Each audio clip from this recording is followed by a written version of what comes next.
J'ai bien évidemment grand plaisir à vous accueillir ici au siège de la Caisse primaire d'assurance maladie des Yvelines. Donc, je suis Cécile Alomar, directrice de la Caisse primaire. Quand je dis j'ai le plaisir à vous accueillir, c'est l'assurance maladie dans sa double composante, donc service administratif, donc Caisse primaire que je représente, et puis j'ai quelque part mon alter ego, médecin-chef de l'échelon local du service médical, qui est là, donc Frédéric Abbassi, donc à mes côtés. Pour cette réunion dédiée au lancement d'une grande action d'accompagnement des patients en affection de longue durée sans médecin traitant. Alors peut-être et certainement, puisqu'on a ici qu'un parterre d'initiés et de personnes impliquées, extrêmement actifs sur tous les sujets de santé du département, vous l'avez entendu, au niveau national, on part d'une situation et d'un contexte où il y a à peu près fin 2022 700 000 patients en affection de longue durée qui n'ont pas de médecin traitant au niveau national.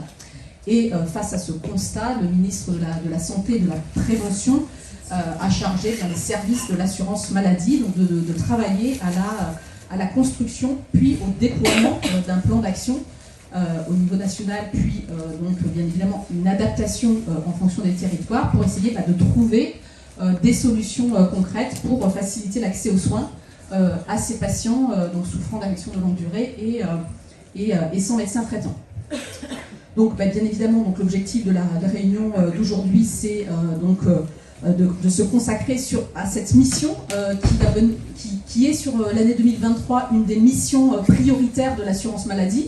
Alors c'est pas complètement un hasard, si le ministre a pensé à nous, puisque l'assurance maladie bien évidemment est mobilisée depuis très longtemps sur les territoires pour faciliter globalement l'accès aux droits et aux soins des patients.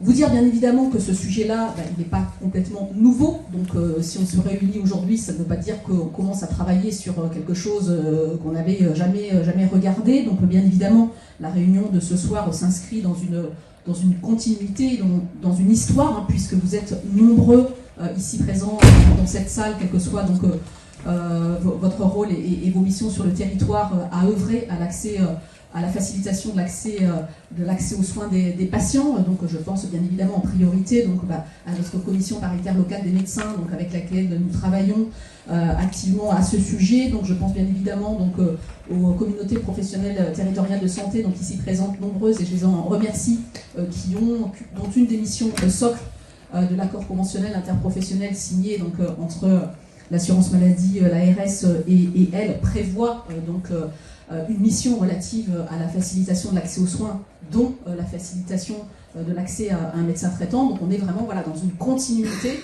d'actions déjà engagées.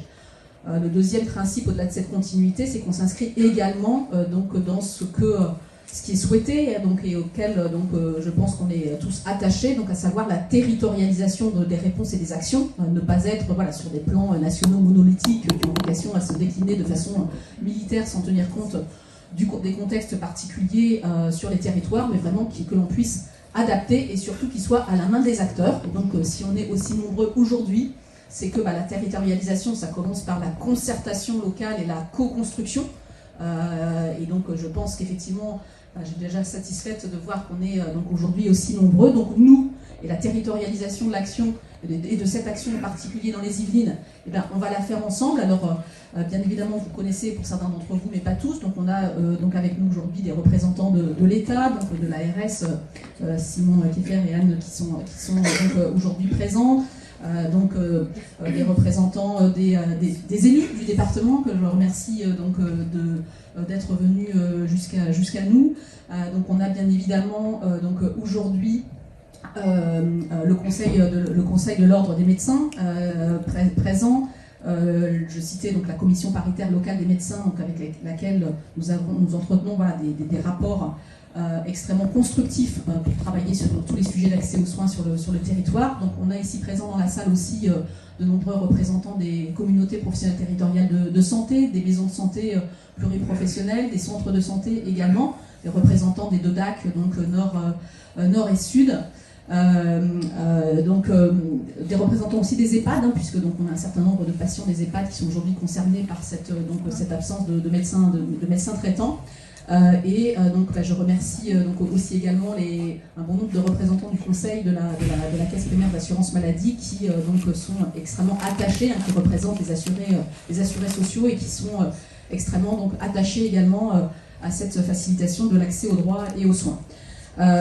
Donc la territorialisation, c'est bien évidemment la co-construction donc ensemble des actions, et puis c'est également l'idée de dire que donc on a une liberté donc et une autonomie d'action. Donc vous verrez, on va vous parler donc de quelques orientations nationales, mais il nous appartiendra donc de nous les approprier, de les faire nôtres ou non.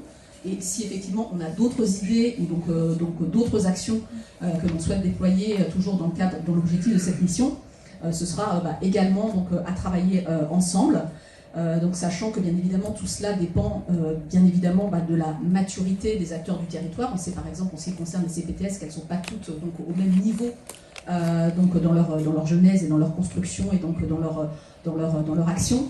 Ça dépendra bien évidemment aussi de vos capacités donc respectives à vous mobiliser, puisque bien évidemment je pense qu'on ne peut pas passer sous silence que le contexte donc forcément extrêmement compliqué.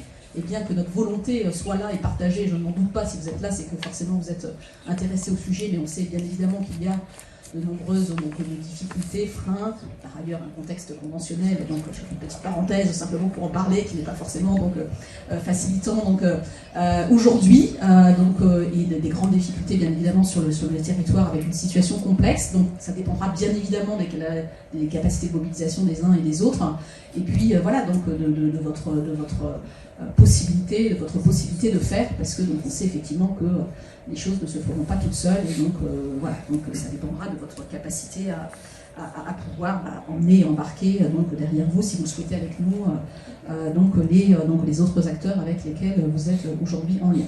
Donc voilà un petit peu pour ces quelques mots donc d'introduction. Vous dire qu'on a prévu la séquence donc en deux temps. Donc un premier temps qui sera donc l'occasion de partager un petit peu ensemble le diagnostic, de quoi parle-t-on quand on parle donc de difficultés d'accès aux soins et de patients, en faisant un zoom sur les patients donc en affection longue durée sans médecin traitant, donc quel diagnostic dans les 6 lignes et en face quelle offre de soins pour pouvoir donc répondre à cette situation.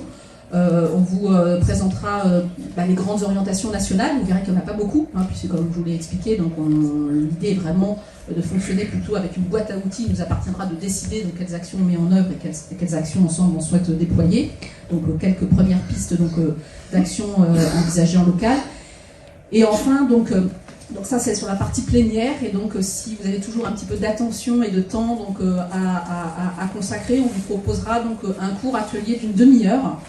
Donc on se séparera donc, en 4 groupes pour pouvoir plus précisément travailler sur concrètement les forces, les faiblesses, les opportunités, les menaces qu'on identifie, parce que je pense qu'il faut vraiment qu'on s'en parle avant de rentrer dans l'action, parce que si on n'a pas l'occasion d'échanger, de dialoguer, et vous de vous exprimer sur ce sujet-là, et donc sur les éventuelles difficultés donc, que vous voyez, donc à un moment donné on aura du mal bien évidemment donc, à avancer sur ce sujet donc extrêmement complexe. Et puis après, un petit retour un peu rapide pour la restitution et ensuite quelques mots de conclusion. Donc voilà comment on a bâti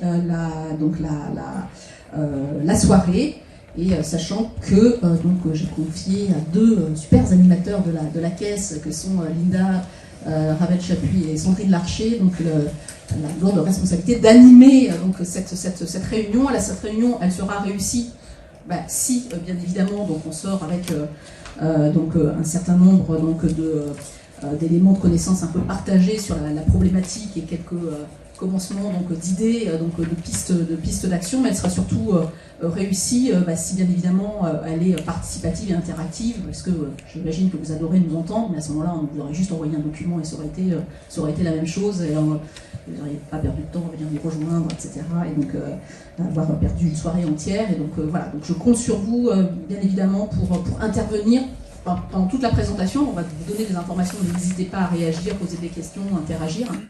On va juste se présenter, Guillaume et moi. Donc, Hélène Martin-Moussu, je suis directrice de l'accompagnement des professionnels de santé, donc à la CEPAM des Yvelines. Et je vais laisser donc, Guillaume se présenter. Donc moi, pour celles et ceux qui ne me connaissent pas encore, qui n'ont pas eu ce plaisir-là, je suis donc Guillaume Leguer, référent des organisations coordonnées à la CEPAM des Yvelines. Donc j'accompagne le déploiement des CPTS, des MSP et des centres de santé. Effectivement, pour vous expliquer un peu plus largement ce chiffre, donc effectivement en septembre 2022, parce que ces chiffres-là, là, vous m'entendez ? Donc en septembre 2022, on était donc à 714 000. La situation, la courbe est donc exponentielle, puisque sans action de notre part, en fait sur le territoire, nous arriverions en fait à la fin de l'année sur 800 000 patients en ALD qui seraient sans médecin traitant. Alors effectivement, l'objectif et notre objectif à tous, c'est en fait d'inverser cette courbe qui est exponentielle, et c'est pour ça que nous sommes là ici ce soir. Alors pour aller un peu plus précisément, parce que là c'est des chiffres, qui sont-ils en fait sur le territoire national, ce qu'on peut en dire? Donc en fait le profil des patients donc, qui consomment des soins mais qui sont sans médecin traitant, donc ce sont principalement des hommes, des patients sans ALD et des patients jeunes. Cela représente en fait 12,1% de la population qui n'ont pas de médecin traitant. Parmi ceux-ci, vous avez, et c'est ça sur laquelle on va concentrer en fait nos efforts et nos actions, 5,5% donc des patients en ALD sont aujourd'hui sans médecin traitant, ce qui fait effectivement 714 000 personnes en France. Et 65 ans, c'est l'âge moyen des patients en ALD sans médecin traitant. Alors ensuite, vous avez en fait à l'écran, on va dire à gauche, donc la carte en fait qui apparaît donc à fond bleu, c'est en fait les territoires qui présentent, la couleur varie selon, on va dire, le taux en fait de patients qui sont sans médecin traitant, sachant que les bleus foncés, ce sont les territoires donc qui ont le plus fort taux. Donc sans surprise, vous avez notamment le centre, vous avez la région Île-de-France également. Et en revanche, et ça c'est vraiment pas de chance, c'est pas en rapport avec la densité médicale, puisque effectivement ces territoires qui ont un fort taux de patients sans médecin traitant se retrouvent avec les territoires qui ont la plus faible densité médicale, puisque le rose clair, ce sont les territoires qui ont la plus faible densité médicale. Donc voilà où nous en sommes en France. Et là, nous allons passer en Île-de-France, donc Guillaume. Donc effectivement, quelle est la situation des patients sans médecin traitant en Île-de-France? Aujourd'hui, donc, avec les chiffres que vous avez à l'écran, on comptabilise 129 689 patients en ALD sans médecin traitant en Île-de-France, qui représente 7,2%. Il y a 41 993 patients en ALD sans médecin traitant qui ont vu 3 fois au moins le même médecin traitant sur la dernière année écoulée, ce qui représente donc 32,4% des patients en ALD, et 3038 patients en ALD sans médecin traitant n'ont pas consulté de professionnels de santé, donc médecin généraliste ou un médecin spécialiste, sur l'année passée, dans l'année précédente, ce qui représente donc 2,3%. Pour ces patients-là, on est véritablement sur un éloignement du soin. Pour préciser les choses sur la situation des Yvelines, comme vous l'avez pu le voir dans les réponses, donc en fait, globalement, nous avons 16,9% des patients, globalement, qui sont sans médecin traitant. Donc ça, c'est ce qu'il faut retenir. Et donc 5,8% sont en ALD et sans médecin traitant, donc soit effectivement 11 898 en avril 2023. Alors après, en dessous, vous avez la répartition. Bon, ce qu'on peut noter, c'est que quand même parmi eux, il y a un certain nombre, notamment 16%, qui voient déjà un médecin plus de 3 fois dans l'année. Donc vous en avez 16%, donc soit 1917. Et parmi eux, et ça qui est important, il faut noter, et ça c'est quand même une part importante, vous avez une part importante de personnes de 70 ans et plus, donc 32%, 3926 patients âgés qui sont en ALD et sans médecin traitant. Alors nous sommes le département malgré tout, même si le tableau est difficile, comme par exemple vous le soulignez au début, c'est que quand même nous sommes département avec la situation, alors je sais pas comment dire, peut-être la moins pire d'Île-de-France, parce qu'en réalité quand on fait en comparativement, alors la situation là, on va dire la pire en fait en Île-de-France c'est 93 avec 7,9% de patients en ALD et sans médecin traitant. Et alors que nous sommes à 5,8%. Donc voilà. Donc, même, après, ce sont des taux à peu près comparables dans la moyenne. Je vois Hélène qui a des questions. Oui, tout à fait, n'hésitez pas. Oui, voilà. En fait, je vais vous donner mon micro. excusez-moi, on essaie de... Merci. Pour les consultations en fait dont vous parlez, est-ce qu'elles ont lieu en cabinet ou à l'hôpital? Parce que les personnes qui n'ont pas de médecin référent, en cas d'urgence, elles vont à l'hôpital. Donc en fait, est-ce que vous incluez dans les 3 consultations annuelles les passages à l'hôpital ou vous parlez de 3 passages en cabinet, même si ce n'est pas médecin référent?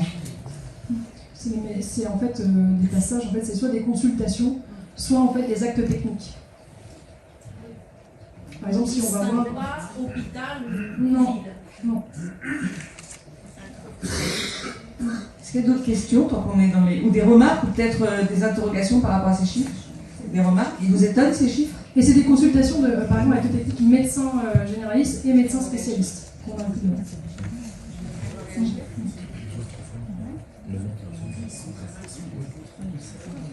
La dame a dit, je me permets, elle a dit, autrement dit, ils sont très mal suivis. Hein. C'est ça que je veux dire.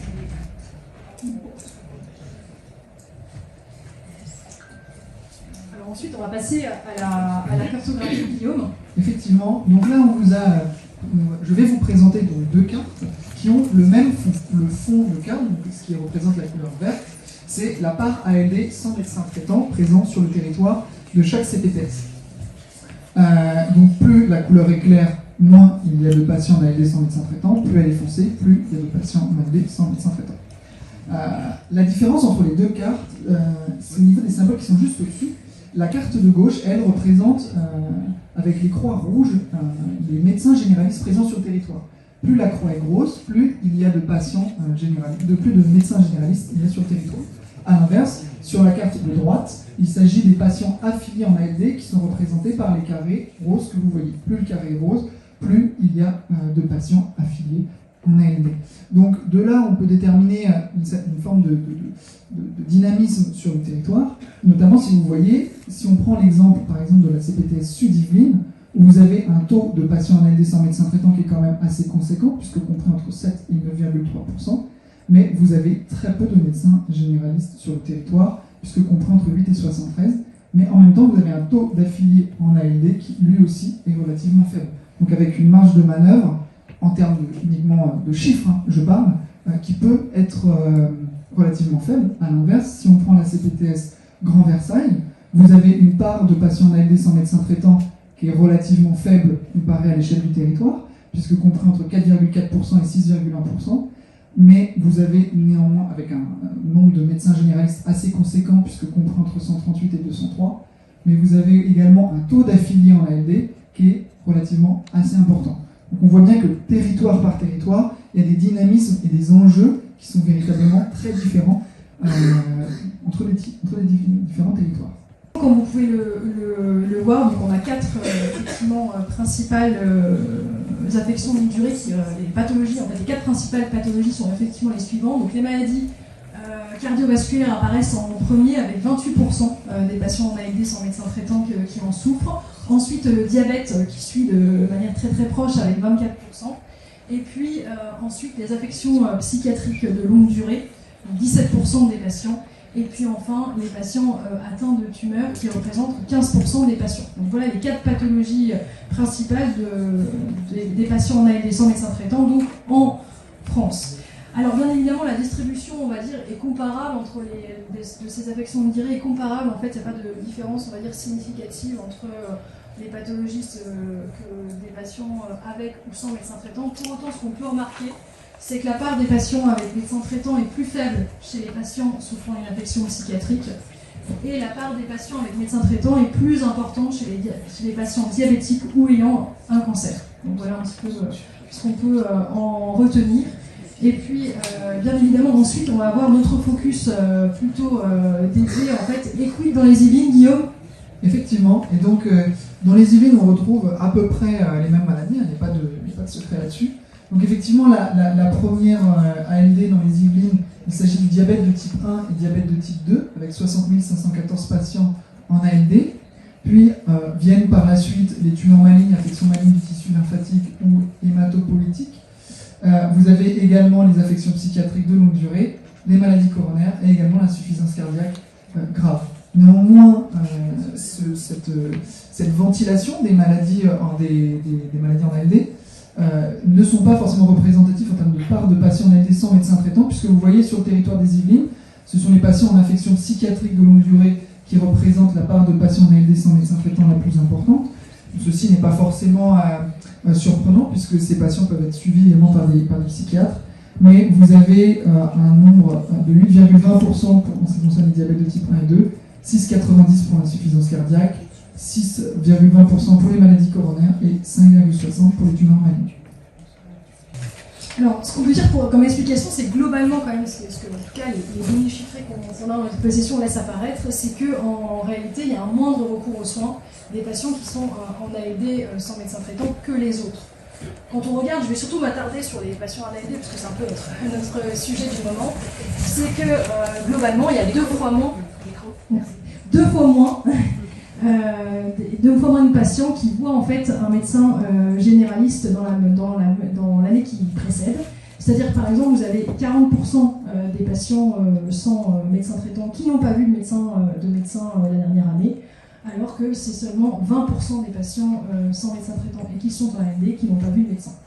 Alors, vous direz, bon, peut-être qu'ils ont vu un médecin spécialiste, mais en fait, c'est la même tendance également aussi pour ceux n'ayant pas vu de spécialistes la dernière année, puisque 33% des patients en ALD sans médecin traitant n'ont pas vu non plus de spécialistes la dernière année, contre 19% des patients, pour le coup, qui sont en ALD avec un médecin traitant.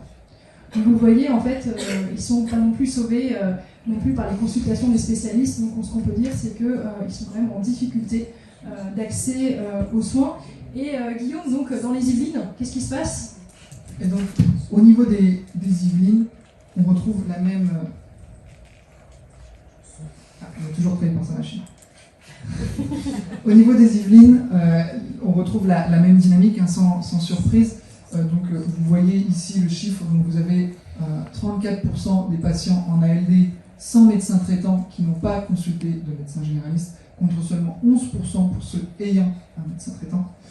Et en ce qui concerne les spécialistes, c'est pareil, dans des proportions légèrement similaires, puisque vous avez 38% des patients sans médecin traitant en ALD qui n'ont pas consulté de spécialiste sur l'année antérieure, contre 19% des patients avec un médecin traitant.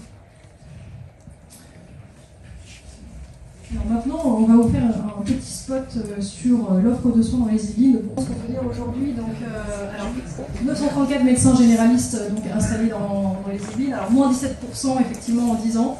Donc c'est vrai que c'est une tendance long terme, mais qui répond également aux tendances en fait en France, puisque globalement également la densité médicale a également baissé, hein, notamment la densité des médecins généralistes en France depuis 20 ans. Puisqu'on est passé en l'an 2000 de 91 médecins pour 100 000 habitants à 78 médecins pour 100 000 habitants en 20 ans, soit une baisse très progressive de moins 0,3% par an. Donc il faut savoir que cette diminution dans les Yvelines répond en fait à un mouvement aussi général en France. Sachant que, pour votre information, nous en avons 934 dans les Yvelines, mais 52 000 en France, médecins généralistes. Alors j'exclus les modes, à partir de précision, on exclut les modes d'exercice particuliers qui ne rentrent pas dans ce combat, on va dire. Également, nous sommes en Ile-de-France, où se positionne tout en fait au niveau des Yvelines. On est le moins pire, on va dire, par rapport aux autres, en excluant Paris qui vont, mais en comparant aux autres, on est donc à 64 médecins généralistes pour 100 000 habitants. On est les moins pires d'Île-de-France, bon, sachant que vous voyez que la distribution est quand même très très rapprochée, puisqu'on oscille à 62,7 pour les Hauts-de-Seine et en Seine-Saint-Denis à 50. Donc voilà un petit peu ce qu'on pourrait en dire des médecins. Et Guillaume, quelle répartition dans le territoire des Yvelines? C'est toujours sur Max Attend.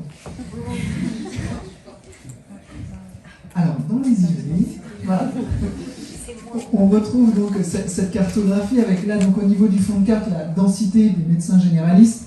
Plus la couleur est foncée, plus la densité est importante. Donc très rapidement, on retrouve que certaines CPTS sont vraiment en difficulté, notamment donc, les CPTS Yvelines Ouest, 78 Nord et Boucle de Seine. Bien entendu, cela ne veut pas dire que les autres, tout va bien. On a bien conscience que ce sont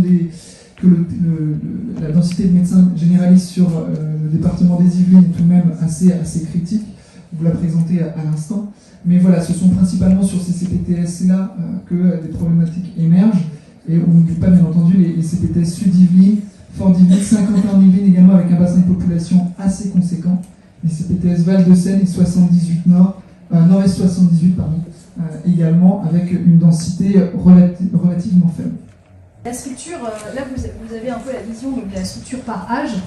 Donc, des médecins généralistes dans les Yvelines. Bon, ce qu'il faut noter et ce qui est important de noter, c'est que 45% des médecins, effectivement, ont 60 ans et plus.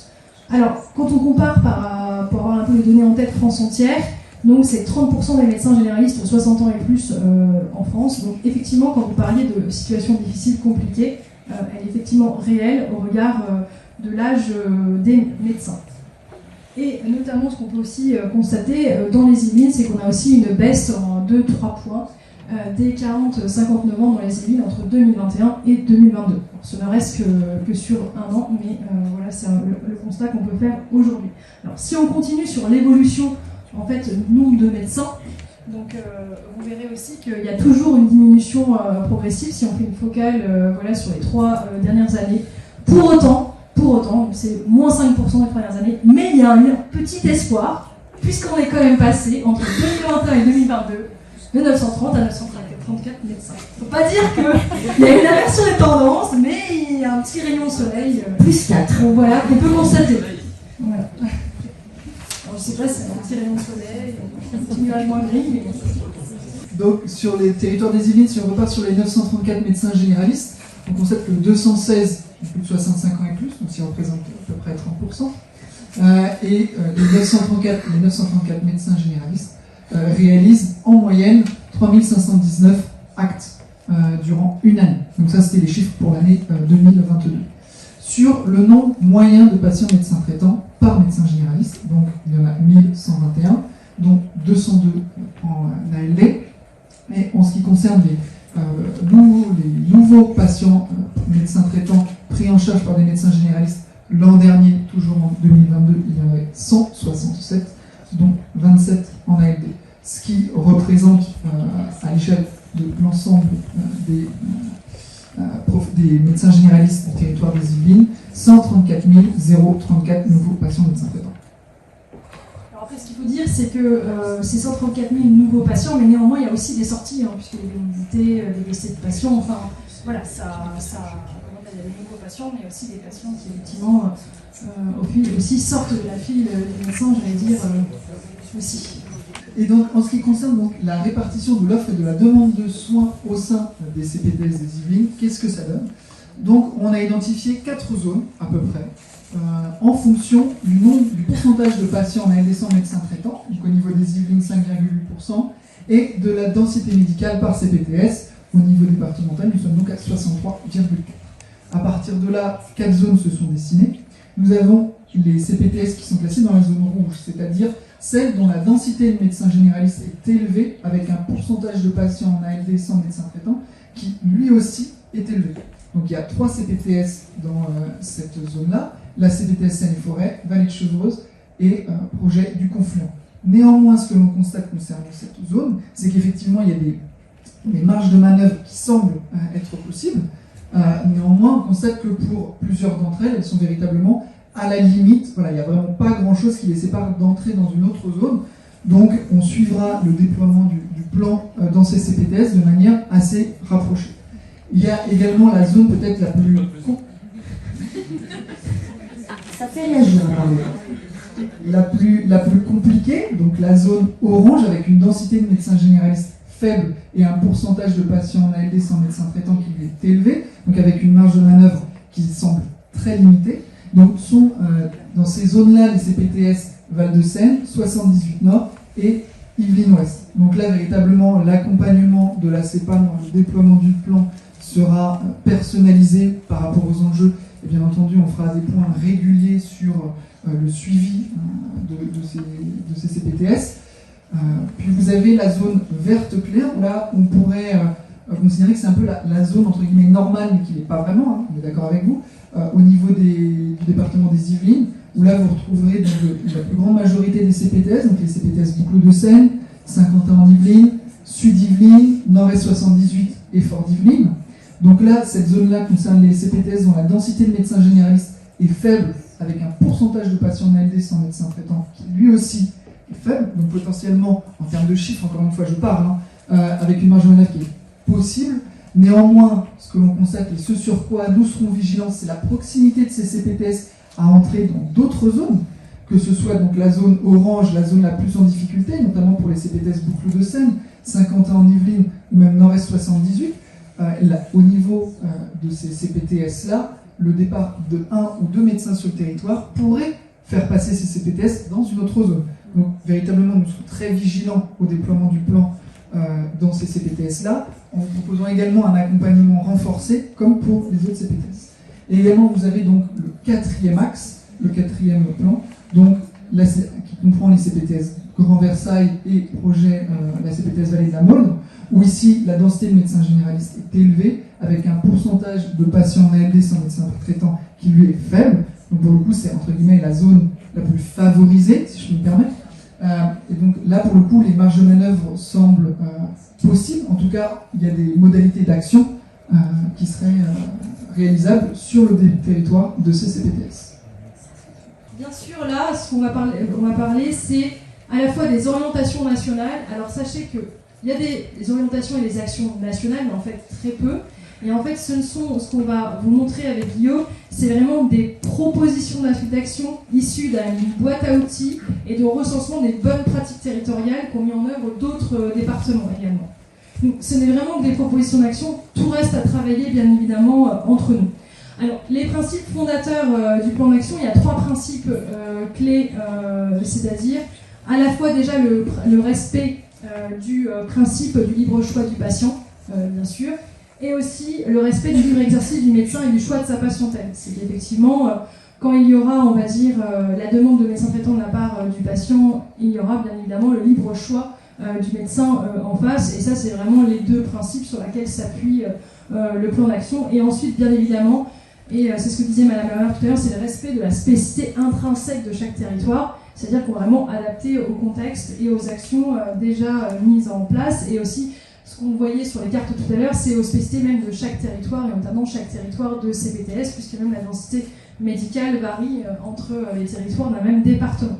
Alors je ne vais pas m'attarder, mais comme vous le savez, donc, voici les conditions de réussite et moyens déployés, mais ce qu'on voudrait souligner, c'est surtout qu'en fait on a besoin de vous, et besoin de travailler tous ensemble sur ce sujet, et notamment sur trouver en fait des leviers à la fois à court et moyen terme pour trouver des solutions durables aux patients en ALD et en fait on va dire aux patients fragiles en général.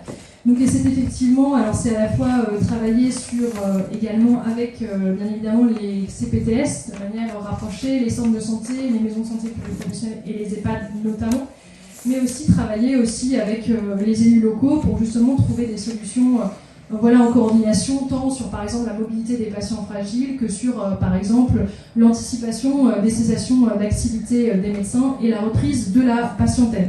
C'est aussi proposer des solutions, par exemple comme les assistants médicaux pour travailler également sur ces sujets-là avec vous.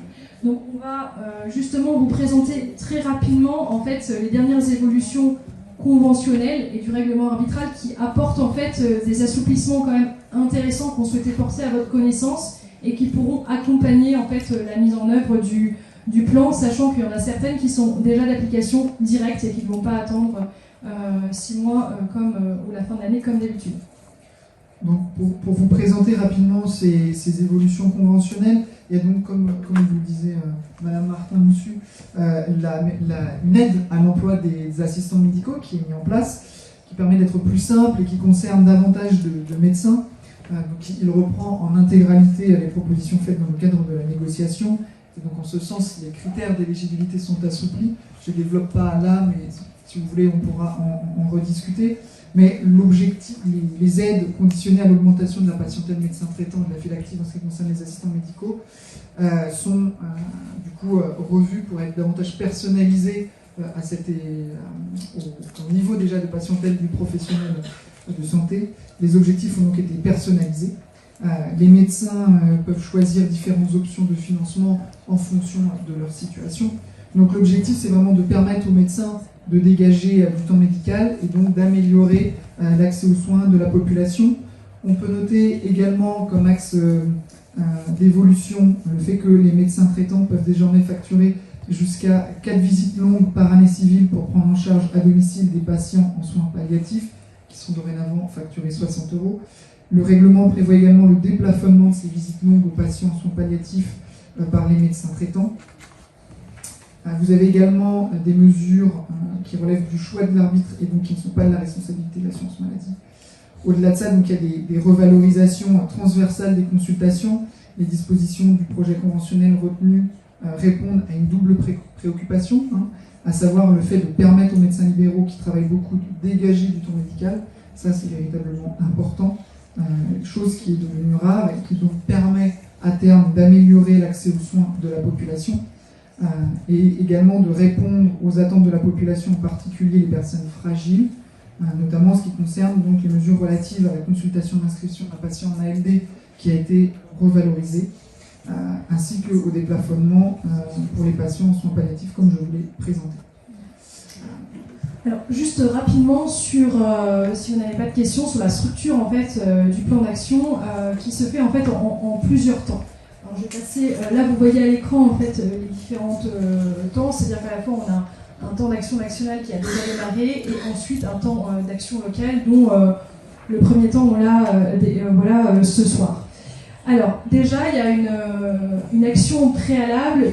Nous avons en fait l'assurance maladie au niveau national a envoyé en fait un courrier que vous avez d'ailleurs à l'écran à l'ensemble des patients en ALD sans médecin traitant. Donc c'était mi-avril, donc dès le 13 avril par vague, pour les informer que l'assurance maladie et ses partenaires vont s'attacher à leur proposer en fait un médecin traitant. Alors, bien évidemment, il n'y a aucune obligation pour le patient sans médecin traitant d'accepter ces démarches en fait assurance maladie et partenaires. Donc ils ont un droit d'opposition à cette démarche. Donc on a envoyé des courriers à ces 11 898 patients concernés. Aujourd'hui, à ce jour, on n'a que 8 oppositions à la démarche. Donc globalement, une acceptation, sachant qu'ils ont 5 semaines pour s'opposer et qu'on a à peu près jusqu'au 20 mai pour s'opposer à la démarche. Donc ça, c'est vraiment la première action, on va dire, nationale.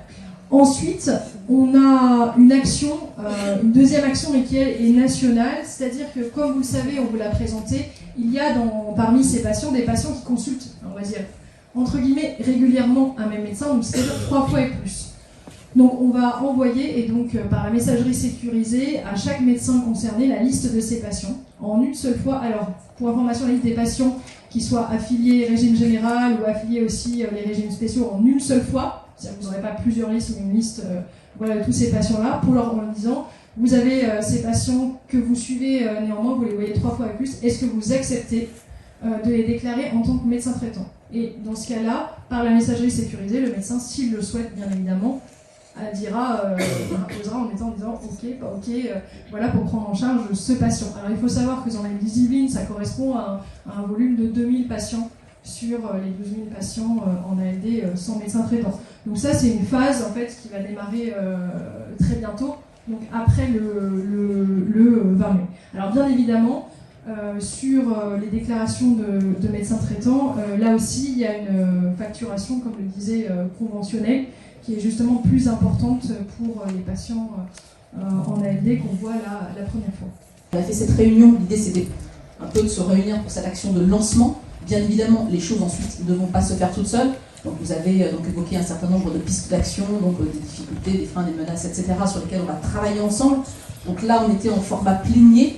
Donc pour pouvoir continuer à avancer, bien évidemment, on va se mettre à la maille de chacun des territoires, de chacune des CPTS, pour voir avec vous comment, au travers de tous ces éléments de la boîte à outils qu'on a évoqués ensemble, comment vous voulez qu'on avance, comment on peut vous aider.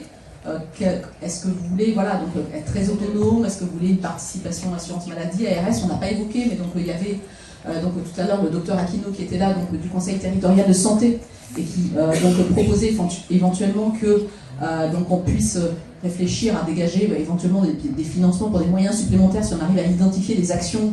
Donc est-ce que c'est de la coordination supplémentaire, donc est-ce que c'est des moyens, etc. Donc il y a un Conseil territorial de santé la semaine prochaine au cours duquel on va parler de ce plan, et donc la question de savoir est-ce qu'il y a des besoins de moyens et si oui, sur quoi on les met pour qu'on soit efficace. Donc ça c'est un sujet donc, à traiter donc la semaine prochaine. Donc Simon au niveau du CTS avec le docteur Aquino. Donc effectivement tout reste à faire, mais en tout cas ce que je vois c'est qu'il y a beaucoup effectivement d'acteurs motivés pour continuer à avancer. Donc organisation d'un comité de pilotage opérationnel avec les acteurs du territoire pour co-construire et suivre la mise en œuvre du plan d'action. Donc ce qu'on vous propose, c'est, alors peut-être pas tout le monde, parce qu'un copil là autant c'est pas forcément facile, mais un représentant de chacune un peu des structures représentées ce soir sera invité donc à ce comité de pilotage opérationnel pour que cette fois-ci donc on descende un peu d'un cran dans la détermination du plan et dans la mise en œuvre opérationnelle.